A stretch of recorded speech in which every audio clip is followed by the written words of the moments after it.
We're here at Future Summit, sitting with Tristram. Just came off the stage, and you're talking about what? Tell us what do you hear? You came all the way to Romania from the UK to share what? Well, food waste has been my area of activity for the last 10 or, well, depending on how you count it, 20 years. Wow. And the reason I talk about food waste is that the food system, as we have it on Earth right now, is the single biggest damage that we're doing to nature. Wow. It's by far the biggest cause of deforestation, the single biggest source of carbon dioxide emissions, by far the biggest user of fresh water. It's responsible for currently a mass species extinction event that we are in the middle of. This is not some future scenario, this is right now. And every day, all of us eat our way into this catastrophe. Yeah. At the same time, food is, I think, our most powerful tool for undoing many of the ecological and social ills that we are facing on Earth. Wow. Food is a fantastic substance for bringing people together. Yeah. And my aim is to bring people together around the idea of a food system that replenishes and restores nature rather than destroys it. A way of bringing people together in what I call companionship. Companion is my favorite word. Okay. Com is with, pan is bread, a companion is somebody you share food with. Wow. And human societies the world over use the sharing of food to build friendship, to build community. Yeah. And that's my aim. Wow. That's good. The first part when you were talking about food, I felt like you might want me to be in prison because I'm overweight. Oh yeah. Consuming too much food. Absolutely. I'm going to jail right afterwards. If I can go right into the heart of that very sensitive debate. Yeah, I remember go for it. we have a tabloid newspaper in the UK called The Sun. Okay, I've heard of it. It's the very worst politically. And there was a report that looked at the emissions from the food that can be attributed to the overconsumption. So we all have a nutritional requirement. Yep. All of us, myself included, in the West, eat more than what we actually need. Yeah. Some of us have a genetic makeup that means that we put on fat. Yeah. Some of us don't. Yeah. I mercifully have that genetic phenotype, but I don't claim to be innocent from overeating. But if you look at the emissions from overconsumption, some billions of tons of carbon dioxide come from the production of food that none of us need to even eat. And of course, all of that nuance about, well, it's not just people with obesity or whatever, everyone's eating too much. The Sun went straight in, headline was "Fatties Cause Global Warming."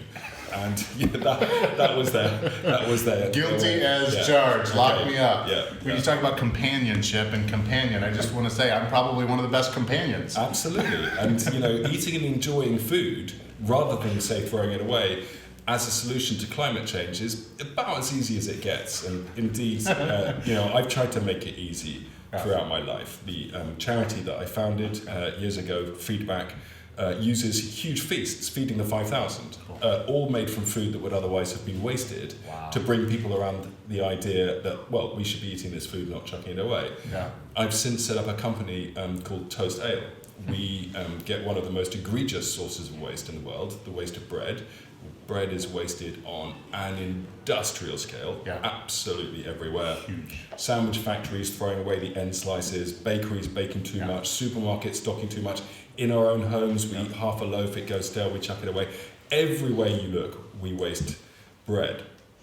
And this has always made me angry. Indeed, I remember visiting a sandwich factory back in 2008 and seeing 13,000 slices of fresh bread being wasted every single day. It's day fresh bread from this one factory. We love sandwiches in the UK, but those end slices of the loaf chucked away. Even the first slice inside the loaf, slightly different shape, chucked away. This made me so angry. But it wasn't until 2015 when I met Sebastian Morvan in Brussels. He's a brewer, and he showed me that you could make beer with bread. And indeed, that's what beer had originally been invented for by the ancient Mesopotamians, the Babylonians, and it was a way of preserving the calories in the bread into a long shelf life product. the inebriation that results is a happy It's an accident. added benefit. And so I said, well, look, bread is being wasted everywhere. Craft brewers are everywhere. Yeah. I've spent 20 years building a global food waste movement everywhere. Let's put these three together and build a company. He said, look, Tristram, I'm a brewer here in Brussels. It's your job. So I set up Toast Ale, and we're now brewing in several countries, using bread that would otherwise be wasted and pouring the profits into charities fighting to save the food system from ecological catastrophe. And what we're trying to do there is say, look, there is this massive problem, and the way we're going to solve it is throw a better party. We're going to throw a better party than the people destroying the earth. Wow. Come around this idea, and we can literally rewire the food system. I've learned something from my British friends. You guys say brilliant a lot. Do we? You do. It's if you put the word brilliant in a book title, I think it will sell better. It's just a guaranteed thing. Interesting. I think what you're talking about is absolutely brilliant. I love the concept of you started as this nonprofit and want to create massive global change, massive vision, and here you are also with a business, a profitable business that's solving the exact problem that you want to address, but it's bringing the awareness to a whole nother level. Exactly. Because I want to drink beer. That's it. Now teach me. I want to learn more. I want to hear the story behind it, and you end up changing through business. Yeah. And we're big proponents of that. So as you look at Romania from the UK, globally you travel, I'm sure, and speak and share. What are opportunities young entrepreneurs, young social entrepreneurs could have in this country to make a change, and in regards specifically for Romania? Well, Romania, like many other countries, is currently, under an invasion from the global food corporations, and that, of course, brings all sorts of benefits in terms of choice and scale and all of that kind of thing. But of course, it also brings with it the loss of food sovereignty, and I've had two very contrasting food experiences in Romania. Last night I was invited to a dinner where everything on the table, from the drink to the food, was produced in Romania, and it was a really fantastic meal. And of course, walking down the street here, I passed a bar with Heineken advertised in the window. Yeah. And the contrast of these two, the big global conglomerate, nothing to do with Romania whatsoever, nothing to do with what's food produced, the food that's produced here, and nothing to do with the sustainable use of the land. I'm not a big fan of the nation state as an institution, full stop. But the one thing that a nation state was really useful for is saying, this is our geographical territory and we're going to look after it. And the main purpose of geographical territory, insofar as humans are concerned, is the production of food. That is what you are guaranteeing, the ability to feed your population. And of course, the global food system continuously undermines that food sovereignty by making it much cheaper to import, industrially produced, mass-produced goods from all over the world, rather than rely on, local production, which can often be better for the local economy, providing internal jobs and the rest of it. So, thriving on what is already being done here, has been done here for millennia. Is certainly something that Romanians and entrepreneurs have a role in bringing to the market and bringing to people. But ultimately, I have to say, that, as I say, the nation state is really not where it's at. The global stage is where all of the really big problems need to be tackled. If Romania does everything it possibly can to foster a sustainable, healthy food system, it will still be on a planet whose ecosystem is being absolutely annihilated. Without an international agreement to end deforestation, as is happening in Southeast Asia and South America and Central Africa, our climate and our world biosphere is going to be absolutely destroyed, and that will not be good for anyone, let alone any of the other species that share this planet with us. Global warming needs to be tackled on an international scale. Global taxation has to be done through international cooperation. So I think our ultimate role as Romanians, as anyone from any nation state, is to strive to delegate as much power as we possibly can to international agreement fora.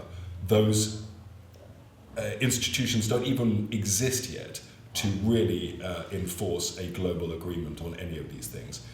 We're just fighting out between individual nation states and perpetuating what is a tragedy of the commons, essentially. And that is the big battle, I think, for the 21st century. Wow. And that's what you've invested your life into. Well, everything that I've done so far has been very pretty, very delicious, very fun, and hugely impactful. Really, the whole global conversation about food waste didn't exist, and now it's everywhere. And at the same time, I can see that my efforts, the efforts of all the other social entrepreneurs working on the environment, the efforts of all the international environmental NGOs and the local conservation groups have amounted to nothing. We have not achieved a single step up the colossal mountain that we're up in front of. If what we want is an end to the mass species extinction event that we're in the middle of, our game has to change so completely, dramatically, tipping point in terms of global cooperation to really get anywhere. Carbon dioxide emissions continue to accelerate in the wrong direction, and we've known about this problem for decades. So I do not in any way sit on any of the achievements that I and my wonderful peers have so far managed to achieve, and look with any degree of satisfaction at what needs to happen, essentially. Wow. Sorry to be That's bleak. deep, man. Sorry to be bleak. No, it's deep because I want to encourage you. You bring an awareness to it, and we have undervalued awareness in society. Awareness is critical. It needs to lead to action, and I think you're all about that, and that's what I'm hearing you. There's a bunch of pent-up action that society needs to take, but you've pioneered with your peers, I'm sure, an awareness. And so it's this next generation that I think is going to is in action. They don't want to give to good. They want to do good, and they sometimes want to drink the good. And the business is how we accelerate it. And so I think you're cutting edge on this. You're pioneering this. The last question I have for you, I throw at everybody: what is good to you? So I have to, as you probably have already seen, I have been entrenched in an abyss of pessimistic, dark outlook of really the likely trajectory on planet Earth.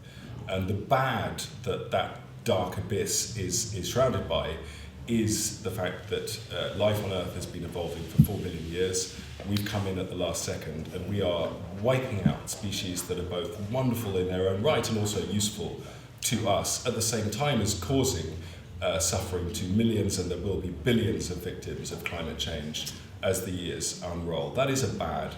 The cessation of that bad trend is good, and allowing life on Earth to flourish to its full potential for as long as possible, that is good. And life wants to do this. It's on our side. And I believe that inside every single human is a desire for a connection with other humans and a connection to the natural world. And that, if you think of that as the bank account that we have to fight global ecocide, even the trillions of dollars in the bank accounts of the big corporations perpetuating this bad amounts to nothing compared to the capital that we have inside every single human. So I think of that as good. There's a lot of light there. And in my life, what I've tried to do is, because I think it is actually unlikely that we will win this global battle. It's possible, and we have to strive for that possibility with hope. But we have to have a good time while we're doing it. We have to have a wonderful, almost Epicurean approach to solving this problem. Let's squeeze every last bit of juice out of the lemon, out of each other, out of our lives, and make it as beautiful and as fun as we possibly can, because at least then at the end of our life, if we've lost the battle, we've had a good time fighting it. And that is the good that I strive for. And just to end on that note of hope, you tipped your hat to the global youth. And I agree. And when I look at the international strikes against climate change and those young people rising up with the power that they have, the justice on their side, the political legitimacy of a disenfranchised minority, which is essentially what the young are, I start to see a possible tipping point. Yeah. That moment when the bottle of water in the freezer, which has been getting colder and colder, but you can't see any change of state. It's still liquid water. Nothing appears to be changing. And through my life, nothing has changed. Maybe at some quite sudden moment, you reach the point where there is a sudden change of state and the bottle freezes, poof, and bursts. Wow. And I take that metaphor, not from myself, but a teenager who wrote a letter to the earth, and it was about that. And I saw her vision as a 16-year-old. That is what we have to hope for. Thank you. This is inspirational. Thank you for coming to Romania and sharing this and bringing this to here, but also everywhere. And thank you for the years that you've invested in without seeing change, without seeing the change you desire. You've blazed a path. You're a trailblazer, and so there's a lot of people behind you, and I think they're thankful for that. Thank you. Thank you. Cheers.